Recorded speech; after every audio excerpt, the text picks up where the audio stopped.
मैं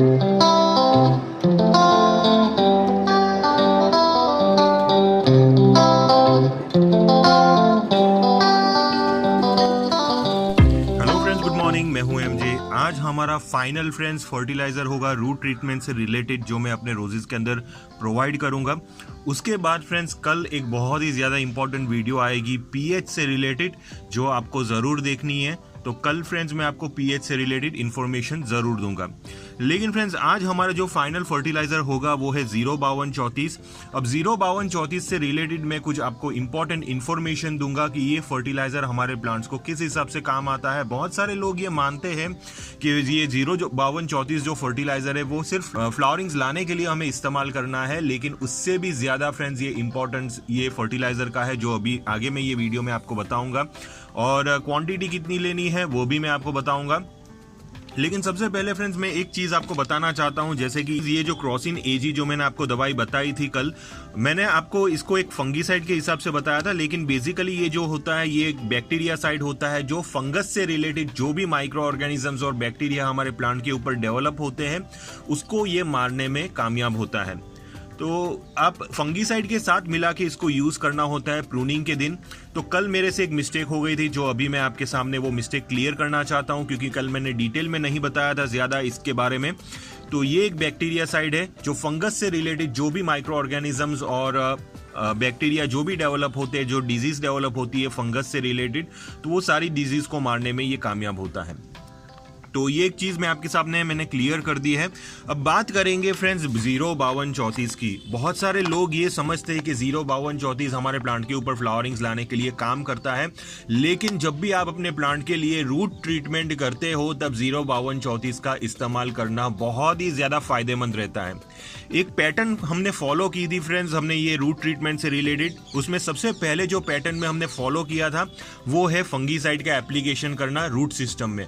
वो पहला हमने स्टेप फॉलो किया था। दूसरा स्टेप हमने ये फर्टिलाइजर्स का किया था, जिसके अंदर सबसे पहले हमने 12 एक्सेट किया था।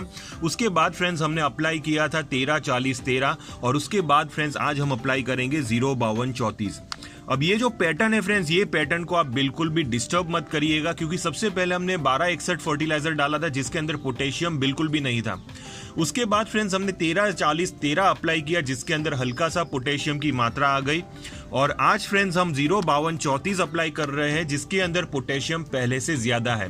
तो यहाँ पे एक चीज आपने नोटिस की होगी कि पोटेशियम हमने सबसे पहले डोज में पोटेशियम अप्लाई नहीं किया था, उसके दूसरे डोज में हमने पोटेशियम थोड़ा सा हल्का सा अप्लाई किया, और आज फ्रेंड्स हम पोटेशियम उससे ज्यादा थोड़ा सा अप्लाई कर रहे हैं। यानी कि ये जो लास्ट वाला जो नंबर रहता है वो पोटेशियम का रहता है। तो तीन फर्टिलाइजर्स में आप देख लीजिए वो नंबर किस हिसाब से बढ़ रहा है।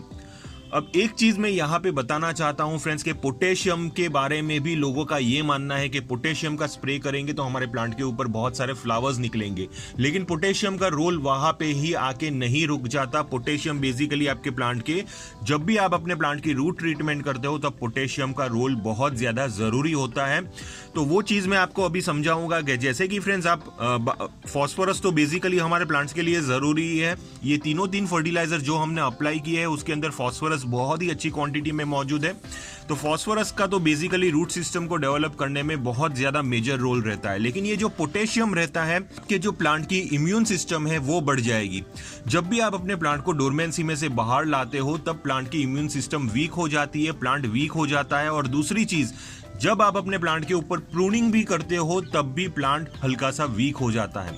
तो ऐसे में फ्रेंड्स प्लांट की इम्यून सिस्टम स्ट्रांग होना जरूरी है, और इसीलिए फ्रेंड्स हमें पोटेशियम प्लांट के अंदर अप्लाई करना पड़ता है।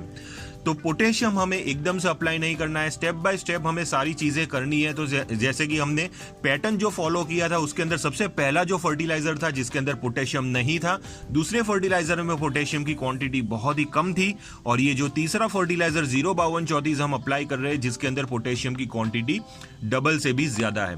तो इस हिसाब से फ्रेंड्स हमें पोटेशियम अप्लाई करना है, और ये हमारा फाइनल फर्टिलाइजर होगा रूट ट्रीटमेंट से रिलेटेड। तो उम्मीद करता हूं आपको आइडिया आ गई होगी कि 05234 सिर्फ फ्लावरिंग्स लाने के लिए ही नहीं, ये प्लांट के रूट सिस्टम और प्लांट के अंदर इम्यून सिस्टम डेवलप करने के लिए भी बहुत ज्यादा जरूरी है। अब ये फर्टिलाइजर की क्वांटिटी फ्रेंड्स हमें 1 ग्राम पर प्लांट के हिसाब से लेनी है। तो यहाँ पे जो देख रहे हैं फ्रेंड्स, मैंने 05234 मैंने 20 ग्राम लिया है और मैंने 5 लीटर पानी लिया है। तो 5 लीटर पानी में फ्रेंड्स ये 20 ग्राम जितना 05234 मैं अप्लाई कर लेता हूँ। और उसके साथ फ्रेंड्स हमें ह्यूमिक एसिड अप्लाई करना है। ह्यूमिक एसिड जैसे कि देख रहे हो, ये 20 ग्राम जितना ह्यूमिक एसिड है पानी में अप्लाई कर लेंगे।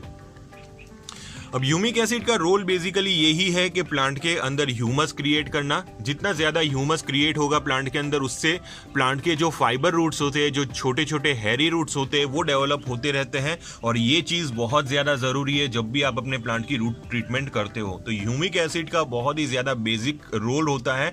हमने जैसे कि देखा फ्रेंड्स, हमने फंगीसाइड के साथ भी ह्यूमिक एसिड यूज़ किया था और ये तीन हमने ये फर्टिलाइजर यूज़ किए हैं, उसके साथ भी हमने ह्यूमिक एसिड यूज़ किया है। तो ह्यूमिक एसिड बहुत ज्यादा जरूरी है और कंपलसरी है जब भी आप अपने प्लांट की रूट ट्रीटमेंट कर रहे हो। अब 5 लीटर में फ्रेंड्स मैंने 20 ग्राम जितना 5234 और 20 ग्राम जितना ह्यूमिक एसिड लिया है। इसका रेशियो फ्रेंड्स मैंने आपको आगे की वीडियो में भी बता दिया था कि पर पॉट के हिसाब से हमें 1 ग्राम जितना ह्यूमिक एसिड, 1 ग्राम जितना 5234 हमें डालना है। और इसका रेशियो 250 ml के हिसाब से फ्रेंड्स मैं अप्लाई करूंगा अपने सारे प्लांट्स के अंदर। और ये चीज़ भी फ्रेंड्स मैंने आपको आगे वीडियो में बता दिया था कि प्लांट की सॉइल ड्राई होनी चाहिए जब भी आप अपने प्लांट के रूट ट्रीटमेंट कर रहे हो। कोई भी फर्टिलाइजर अपने प्लांट की सॉइल के अंदर जब भी आप अप्लाई कर रहे हो, तब प्लांट की सॉइल ड्राई होनी चाहिए और हमें सीधा फर्टिलाइजर रूट जोन के आसपास ही अप्लाई करना है। तो यही कुछ ऐसी बेसिक चीज़ें हैं 5234 से रिलेटेड और जो इन्फॉर्मेशन मैंने आपको दी है, ताकि आप भी क्लियर हो जाओ कि जब भी आप अपने प्लांट के रूट ट्रीटमेंट कर रहे हो तो रूट ट्रीटमेंट में 5234 का बहुत ही ज़्यादा मेजर रोल होता है। और ये जो फर्टिलाइजर है ये सबसे आखिर में यूज़ करना होता है। सबसे पहले फंगीसाइड, बाद में 1261, उसके बाद 1340-13, उसके बाद 05234। ये पैटर्न चलना चाहिए। अब फाइनली फ्रेंड्स, कल हम पीएच से रिलेटेड काम करेंगे। ये बहुत ही ज़्यादा इंपॉर्टेंट स्टेप है आपके प्लांट को डोरमेंसी में से बाहर लाने के लिए।